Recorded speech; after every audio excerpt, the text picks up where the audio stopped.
Alright, my name is Fred Merritt. We're going to be talking about existentialism within Rick and Morty. This is Sonia, Smile, and Rocky. So let's go ahead and start us off with just an explanation of what existentialism is really about. So go ahead to explain right there. There you go. Alright, so what is existentialism? So existentialism, basically, to describe it, it's everything in the world. Alright, so when humanity started, people had the idea that everything has a purpose on this earth. Everything has a reason for being what it is. A chair is a chair. A camera is a camera. Its purpose is to record. Chairs' purpose is for people to sit on it. People thought that every single person had a purpose until the 19th century, when existentialists had the idea that maybe life is meaningless. Maybe people don't have a purpose. Maybe people aren't born with an essence inside of them that makes them what they are and predetermines their future. Maybe you create that for yourself. So then that was the idea of essentialism, which is what people believed before, where people believe that they're born with an essence and that is who they are. Then it goes to nihilism, which is sort of a byproduct of existentialism, very similar. It's the idea that life is meaningless, and it's like sort of the rejection of like religion and moral principles that are instilled upon us as humans. So then we go to Camus. Camus was a French Algerian philosopher, and he was author of the Myth of Sisyphus, The Plague, The Stranger, The Outsider, many famous philosophical novels and bodies of work. So Myth of Sisyphus is one of the more famous ones of those. It was based around like Greek mythology, where the gods basically, they condemned this guy to push a boulder up a mountain for the rest of his life. And whenever he would reach the top, the boulder would come back down and he would have to push it up again. He was basically condemned to that for the rest of his existence. See, but the point of this is, no matter what he does, no matter how hard he pushes the boulder, it's going to do the same thing. It's going to roll back down. He's be back to square one. And Camus, what he wanted you to take from this is that Sisyphus is actually happy with doing this for the rest of his existence, because life is meaningless, but he has found joy in doing this meaningless activity that he has to do for the rest of his life. And as humans, we should find joy in life, because we're here. Even though it doesn't mean anything, we have to make happiness from it anyway. So here's some good quotes by him here. Man is the only creature who refuses to be what he is. So kind of think about that. You are who you think. But man just continuously just tries to reject his actual goals. The goal is to be free. You're a human. You have freedom to do so many things, but you don't. You just live. You work a 9-to-5 job. You flip burgers at Burger King, and you're not being who you truly can be. You're not realizing your full potential. So then you can go ahead to the next one. Is the philosopher? Just do the arrow key. Jean-Paul Sartre. So he came up with the idea of bad faith. Has anyone ever heard of bad faith before? You do something in bad faith. Nobody? Bad intentions. Robbie has? Alright, he's the only one? Alright. So basically this idea was, it was that as humans, we do things, basically it's the idea that we get used to things. Jean-Paul, he saw a waiter, and it was very interesting to read because he described this waiter as being too waiter-like. When he was moving, he was setting those plates down just like with too much intention. He was taking people's orders he was just doing it, he was just too much like a waiter than a waiter should be. He was so used to his role as a waiter that he didn't realize that he had more potential and had the ability to do greater things, to be a piano player, to be a jazz musician, to be so many different things. He was just stuck in his role as a waiter. So the idea is you should give meaning to your life and realize that you have aspirations and more things that you can do. So go ahead and go on to Sonia to describe existentialism within this episode. So existentialism relates to the season 1, episode 5, Mystics and the story that we were assigned to. Basically, Rick gave Jerry a box, and then he could press the button, and then Mystics exists only to execute the first order. Basically, what they want them to do, and after they're done with that, they basically vanish. So that's basically their purpose of life. Well, they didn't really have a purpose of life because they didn't choose to do it. It's basically they create to do that. And then, so there was a point where Jerry ditches them to go, dinner with his wife, and he was just like, "Oh, my wife come first. I have to go." And then the Mystics cannot die until it can be completed till he accomplished his thing that he wants to do, which was 2 strokes. And then since they cannot die, a Mystic basically summons another one. So it basically goes to another one. They kind of go crazy.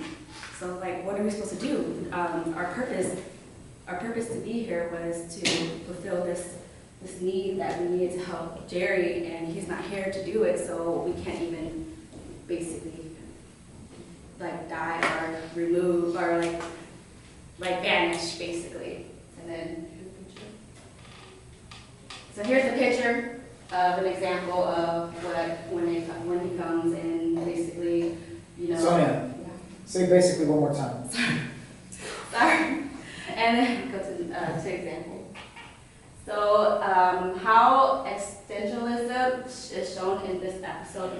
Mystics show they have no purpose of life, and then humans, it's different between humans, okay? So we basically have purpose of life. We choose our path of life instead of Mystics. They don't choose their purpose of life. So basically they have and they have to choose one.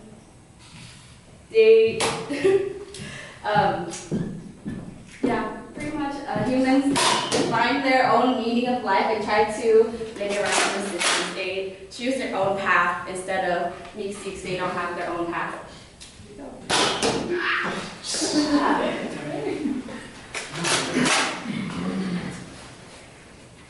In season 2, episode 5, which is called Get Swifty, a massive alien head appeared out of nowhere in the Earth, which interfered with Reading from the screen? Huh? You're not reading from the screen, right? I'm not. Okay. Okay. And the head is like changing the weather in such a scary way, and it says, "Show me what you got." So Rick and Morty yeah, that's what he said. Rick and Morty went to the president informing or suggesting that they should perform a fancy song performance to get rid of that head or leave the Earth alone. To the pictures. So this is the head, and while that was happening, there was a church and there was a service.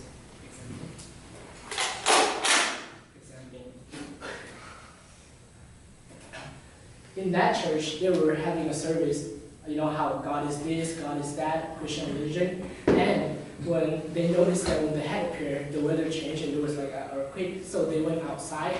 And when they saw the head, they were shook.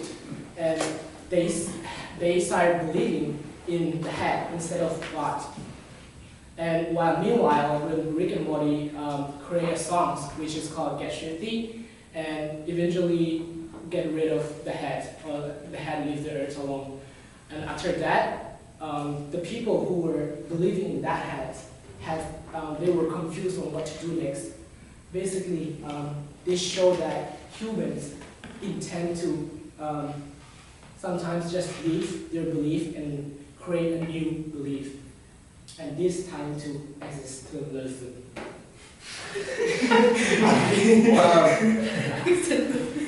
Shoot him.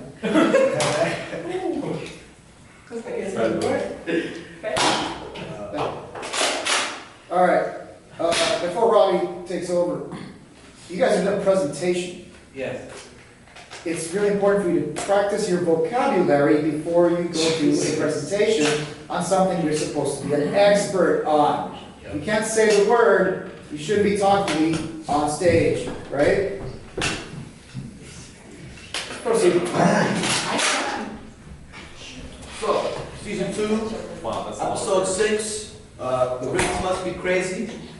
So, we started off with a quote by Kaboo. And I too felt ready to start life all over again, as if it was that great rush of anger had washed me clean, emptied me of hope, and gazing up at the dark sky, spangled with its signs and stars.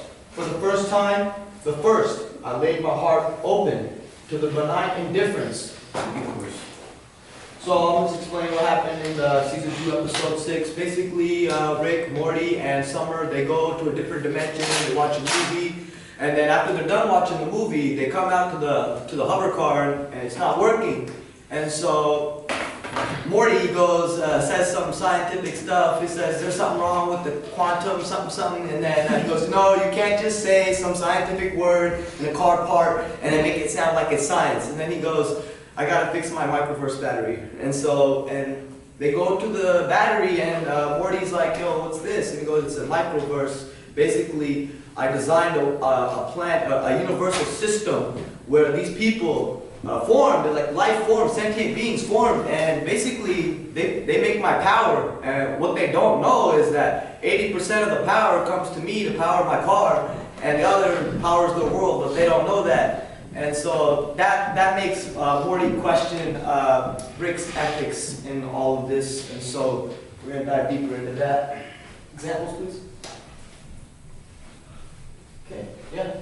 The Ricks must be crazy. So Rick creates an entire universe, and he's telling Morty about how he has the power coming to power his car, and these people live their lives as if they're living in a universe, and they're being sentient beings and stuff like that. And he's like, well, that's kind of messed up, because these people are basically like your slaves, And he goes, no, they work for money, they pay each other. That just sounds like slavery with extra steps. And so basically, after that has been said, they go into the battery, and there's like a whole planet, it's like a whole bunch of people, and they're aliens, they're gods to these people, and these people, oh my gosh, they're coming to visit us. And basically, they go in, and they talk to the president, and the president's like, yeah, we got this thing where like we can make power, and we don't got to use the little Google flop things that you made for us, And it's like, really, I want to know more about it. And so he finds the scientist that actually makes the same exact battery that he makes, and while the scientist is explaining it to Rick says the same thing Morty says to him. He's like, well, that's unethical, it's slavery with extra steps, blah, blah, blah, this and that. And, so they're like, all right, let's see your battery. And so then they go inside that guy's battery to another universe, sort of like Inception, when they go dream, and within another dream, and within another dream. And they go in, and they see another scientist, the same thing. He makes the battery, and the other guy's like, oh yeah, that's unethical. And then that's when Rick is like, oh my gosh, it just hit me. You know what I'm saying? And so after that, they go down, and the scientist guy is explaining to all of the other guys from the other universes, saying, yeah, man, I'm making this, I'm making that, I'm going to make the battery. They're like, we already heard this before, we've seen this before. And they start fighting. Now, Morty and the other scientist, the least one, he's like, yeah, so what's going on? Why are they fighting? Like, believe me, it's healthy. They needed this. And so basically, the scientist finds out that, wait a minute, so he made this battery for this guy, and then that guy made the battery for this guy. So you're telling me I was made from this guy's universe, and I missed my dad's funeral because I'm from this universe. I'm just a car battery, and so while they're fighting, he kills himself. Because he finally realizes that there is no purpose to my life. I'm a car battery, And so I was like, I don't know, I'm just killing myself. And then from there, that's when this excessivism, gotta say it like that. Oh yeah. Basically, it's unethical after they figure out what was really going on, and so they had to head back. And then once they head back, there was something that the scientists realized from the second universe that Rick had made, and he said to himself that, okay, look, there's two things that are going to happen. Either one, if we don't do what we're supposed to do for this guy's car battery, then he's going to toss us out and make a new one. But if we just keep doing what he wants us to do, then our universe will sustain and we'll still be alive. And so basically, they decided to stay alive and keep powering the battery. And that actually makes me think, after watching this episode, like who could our gods be? You know, are we just a microwave or something for God or something? Are we powering up a hot pocket or something? You know, it's funny and kind of like sad to think about at the same time. Pictures, please.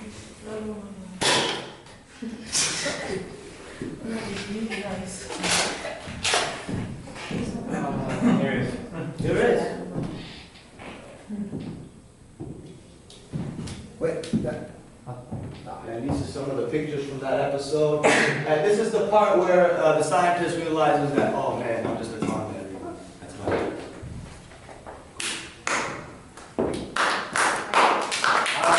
Sorry guys. There's some more here. Oh, shit. Alright, so I'm gonna be talking about season 3, episode 1, Rick Shank Redemption.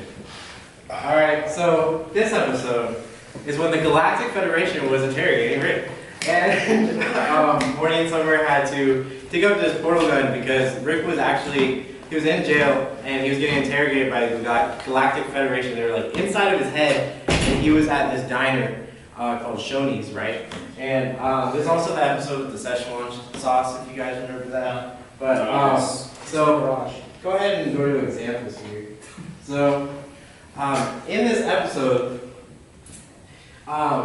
there's a standoff. Summer is being held hostage by one of these guys on the council of Rick, and Morty is pointing the gun at Rick, and Rick is like, "What the fuck are you doing, Morty? This is not gonna work. Like, what's wrong with you?" And then Morty shoots him in the head, but it doesn't kill him.